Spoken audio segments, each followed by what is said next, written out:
My dad's last message was good luck alone, then he saw my success story. I still remember the night my father told me to leave. It wasn't a shout, not the dramatic explosion people imagine when families break apart. It was worse, calm, cold, final, the kind of coldness that turns words into knives. Good luck alone, he had said, his voice flat, his fingers still tapping on the table as if I were a minor inconvenience he couldn't wait to erase. And with that, the door between us closed, not just physically but in every way a parent could shut a child out of their life. I walked away with a single bag, a bruised heart, and the kind of silence that hurts more than any scream. I thought I would never see him again, and I promised myself I would never need to. What my father didn't know was that those 3 words, good luck alone, would burn into me so deeply that they would become the fuel for every late night, every small victory, and every stubborn refusal to give up.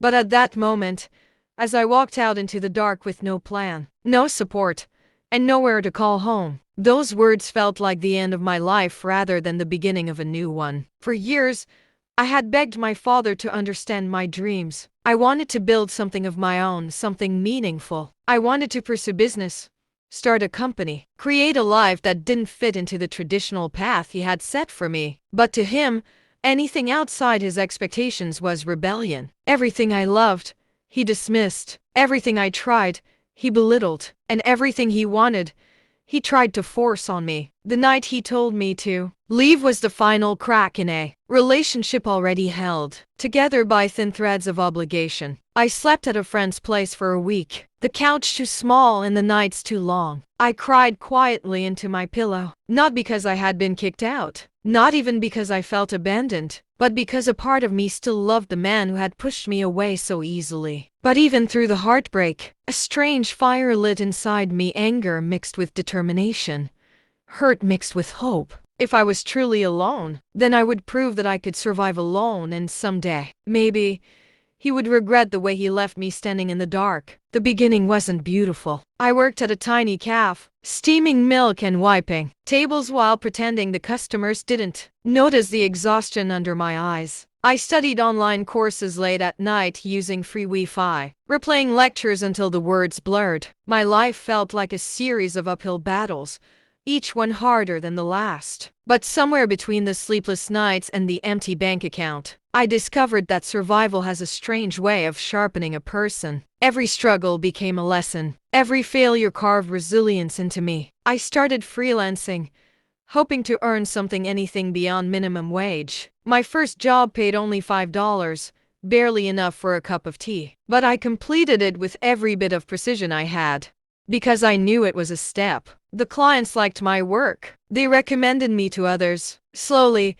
I built a small circle of people who believed in me, something my father had never done. Then, one night, exhausted from work and nearly ready to give up, I had an idea. A small, shaky idea that didn't look like much at first. But deep down, it felt like the beginning of something real. I began developing an online consultancy service, a platform for small businesses that couldn't afford big firms. It started with no funding, no team, and no help. Just me, my laptop, and the hope that maybe finally something in my life would go right. The first months were brutally silent. No clients, no feedback, no progress. I questioned everything. I wondered if my father had been right, if my dreams were useless, if I was truly destined to fail alone. But every time that doubt took hold, I remembered his message, good luck alone, and it pushed me to keep going, if only out of sheer defiance. Eventually, slowly, things began to shift. A small bakery hired me to help structure their budget, then a tailor shop,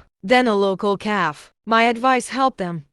They grew. They recommended me. Word spread. Within 2 years, my tiny idea had grown into a real company with an office, a team, and clients who trusted me. I had built everything from scratch, without family, without support, without a safety net. Success didn't come all at once. It unfolded in pieces: a stable income, a growing staff, recognition, and finally, one morning, something I never expected. An email from a major publication wanting to feature my story as a self-made entrepreneur who built a business alone after being cast out by her family. I almost didn't believe it. I reread the email 5 times, my heart racing. I wasn't chasing fame, but this meant people were seeing me, believing in me, acknowledging the journey I had fought through. The article went viral, not because I was extraordinary, but because millions of people knew what it felt like to be abandoned, doubted, or underestimated. In sharing my story,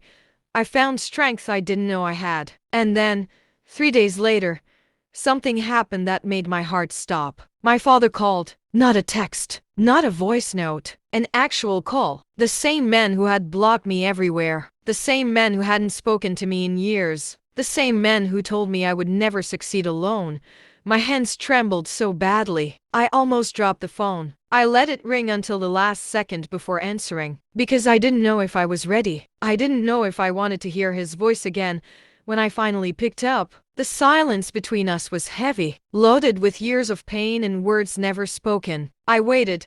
I didn't speak first. He cleared his throat, and when he finally talked, his voice didn't sound like the man I had left behind. I read the article, he said quietly. I saw what you've done. Didn't respond. I wanted him to continue. I wanted him to say the words he had never said. I didn't know, he whispered. I didn't know you could become all this. I thought his voice broke. I thought you needed me. I thought you would fail without me. There was a long pause, but she didn't fail. His breathing shook. You succeeded, more than I ever imagined. And he stopped again, unable to finish. I waited, my chest tightened, and then I heard something I had been waiting for my entire life. I'm proud of you. My father, stubborn, controlling, unbending, was crying. It was strange hearing his voice crack. Strange seeing the powerful man I once feared turn into someone vulnerable, someone almost fragile. For a moment, all the anger I had carried froze, suspended between what he had done and what he was finally admitting. He apologized properly, sincerely, painfully. He said he regretted everything. He said he never imagined his harshness would push me away. He said he thought tough love would shape me, not scar me. And for the first time in years, I heard no arrogance in his voice, only remorse. I didn't forgive him immediately. I couldn't. Forgiveness is not something you hand out like a gift. It's a door you open slowly, cautiously, when you're ready. But I did listen, and I let him speak. And that was the first step. We talked for over an hour. We talked about the past, about my struggles, about the nights I cried alone, about the success he never saw coming. And when the call finally ended, I felt lighter, not because everything was healed, but because something had finally begun to heal. My father's last message years ago had been good luck alone. But now, as he asked if we could meet, if we could rebuild, if we could try again, I realized something profound. I wasn't alone anymore. I never truly had been. I had built a life, a future, a story that proved strength isn't something you inherit, it's something you survive to become. And this time, I wasn't seeking his approval. I was choosing my own peace.